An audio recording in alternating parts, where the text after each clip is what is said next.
So, you might be wondering why this comparison. I mean, is it even necessary?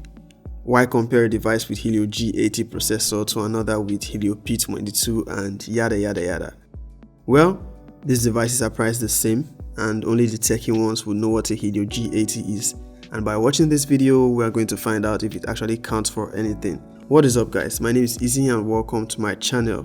If you like comparisons like this one, a sub to the channel would be great.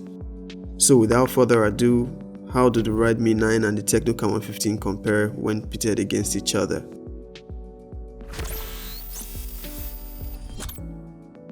First off, let's talk design and build quality. Both phones have a plastic build around the body, but the Redmi 9 has Gorilla Glass 3 on the display, which is tougher than what we have on the Camon 15.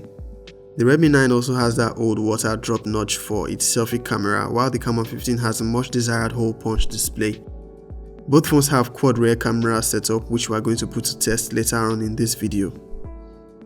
The Redmi 9 has a USB-C and 18 watts fast charging, while the Camon 15 is still stuck with a micro USB port and 10 watts fast charging. The Redmi 9 also has splash resistance and an IR blaster for controlling your electronic devices at home, but the Tecno Camon 15 lacks these features. Fingerprint scanner on both devices can be found on the rear and they are responsive, but I find the one on the Redmi 9 to be the fastest. The Redmi 9 has a 1080p display while the Tecno Camon 15 has a 720p display. Under direct sunlight, however, the Redmi 9 hardly gets bright enough. Both phones run on Android 10 with their respective custom operating systems. You're going to find plenty of bloatware on both of these devices, some of which can be uninstalled and others can be disabled. But MIUI 11 on the Redmi 9 offers the better software experience and MIUI 12 is expected soon. Specifications of both devices are mostly similar, with the major differences being in the camera configuration and display and processors. The Mediatek Helio P22 processor on the Tecno Camon 15 really doesn't stand a chance against the Helio G80. It is a far inferior processor.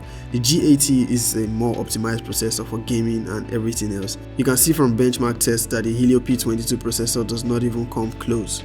I wouldn't bother about comparing the gaming capacity of both of these devices, as the Redmi 9 evidently is going to have the better gaming performance. In a speed test, the Redmi 9 also trumps the Camon 15. However, RAM management and app retention is one area where the Redmi 9 still falls short.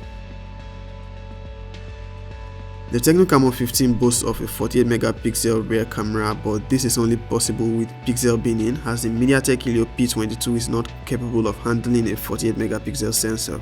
The Redmi 9 has an ultra-wide camera which the Camon 15 lacks. Photos from both devices are decent and it may come down to personal preference, so do let me know in the comment section which of these devices takes the better pictures in your opinion. Does the 48 megapixel camera on the Camon 15 make a difference?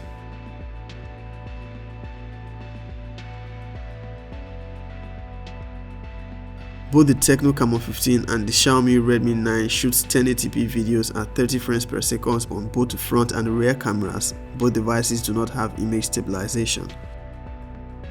This is a selfie camera comparison between the Tecno Camon 15 and the Redmi 9. Both phones can shoot 1080p 30 frames per second. Which one do you think is better?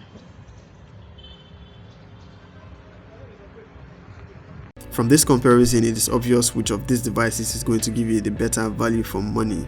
But if you are still considering the Tecno Camon 15, I would want to wait a little longer, because as at the time of posting this video, Tecno has already teased the Camon 16.